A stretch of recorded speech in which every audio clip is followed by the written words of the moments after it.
Hello, and welcome to this how-to series for Sitecore Experience Commerce.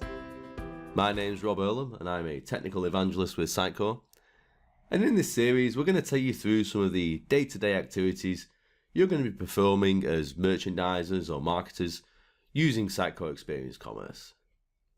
This is the first video in the series, and today we're going to focus on how you can use the platform to manage your categories and the sellable items you have available on the store. So I started by loading up the Sitecore Launchpad. And what I'm going to do is I'm going to use the icon on the left to jump straight down into the Commerce Business Tools. Now this is your one-stop shop for all of your commerce activities. And we're going to start by moving into the merchandising section.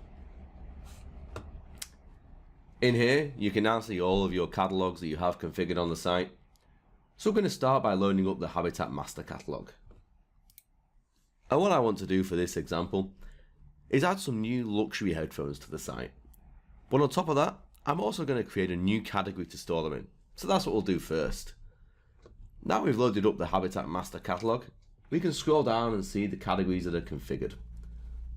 So I'm going to head into the Departments category and then go into the Audio category because that's where I want my luxury headphones to exist. Once in here, we can see the various fields for the category and also the subcategories below. If you look on the right, you can see this little drop arrow, and this is what allows us to create a new category in here. So we can use this drop arrow and we can select the Add button to create a new category. We have 3 fields available to populate: the name field, the display name, and the description field.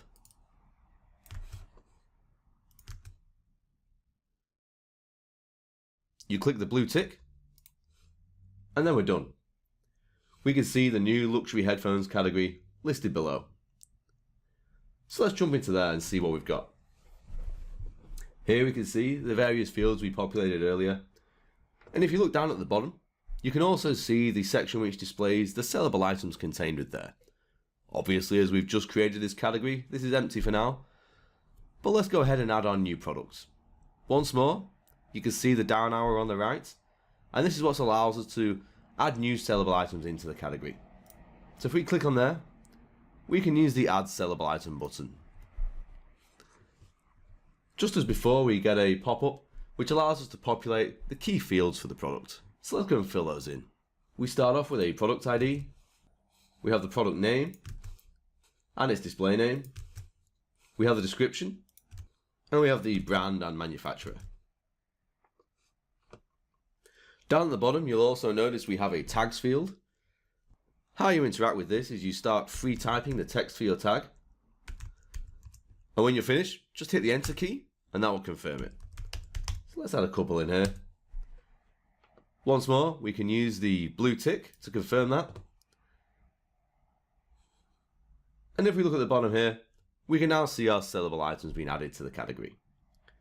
So let's click on the item and take a look at what's inside. Here we can see we have all of the fields we entered previously in the summary section.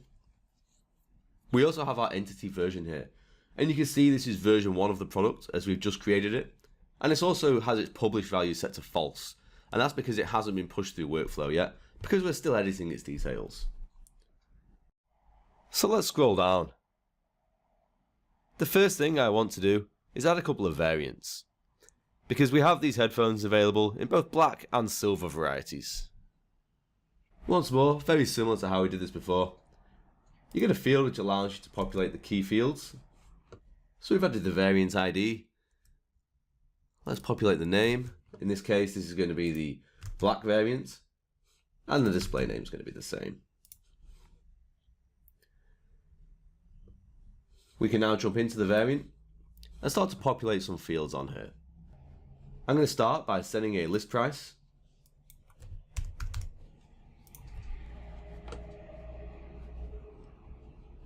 And then I'm going to add an image to the variant as well.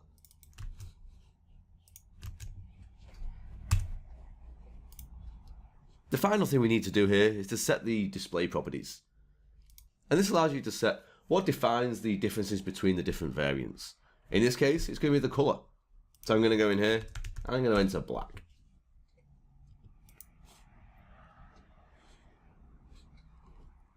I'm pretty happy with that now.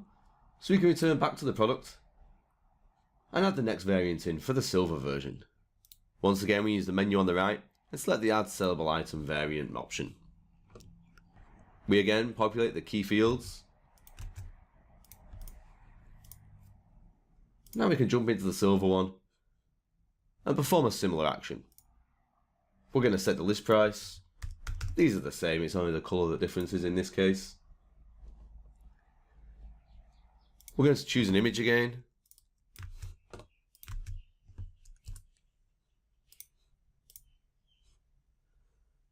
And then finally, we're once more going to set the display properties. Again, I'm pretty happy with that. So now we can return back to the actual product itself. And that's looking pretty good. We've now got a product with all of the different sellable data set on it. The next thing we need to do is actually assign some inventory so it's available on the storefront. If we return back to the home page for the commerce tools, we can see we have an inventory section on the left as well. If we go into here, we can load up the Habitat inventory set, and we can see all of the different sellable items which have inventory assigned within this inventory set. And we want to add our new sellable items, the variants within there, to these lists below. Once more, we're going to use the menu on the right. We can click here and we can associate a sellable item to this inventory set. You do this by searching for the product ID. Here we can now select the variants, the black ones first, and we'll set a quantity of 1,000. We can confirm that and perform the same action for the silver ones. Once more, we're going to set a quantity of 1,000 to be available. If we now return to our sellable item that we created earlier, navigating through the catalog, into the department, the audio department, and then finally the luxury headphones department, we can load up the sellable item and then the inventory itself.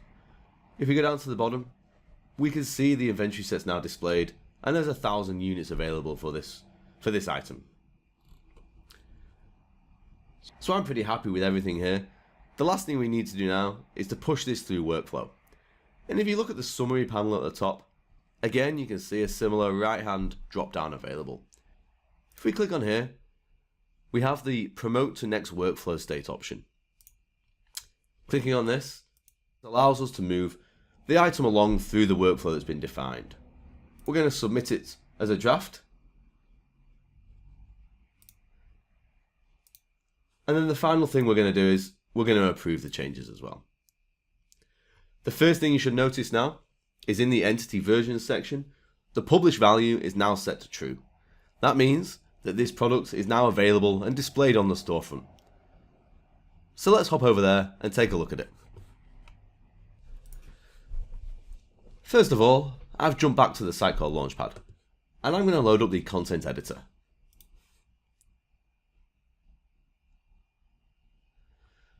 Once this loads, you'll see you have a Commerce tab in the ribbon at the top.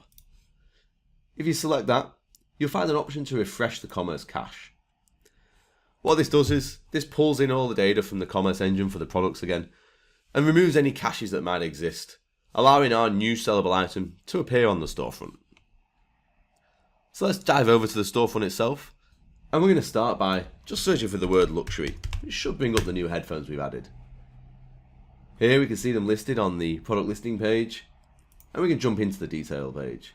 We can see that we have the price and inventory set, and also the drop down displaying the two different variants. We can add it to the cart, and straight away you can see this product's available, ready to be purchased on the site. Thanks for watching the first video in this how-to series. Make sure to come back for the rest of them, where we're going to walk you through some of the other day-to-day activities you're going to be performing when you use Sitecore Experience Commerce. Thanks.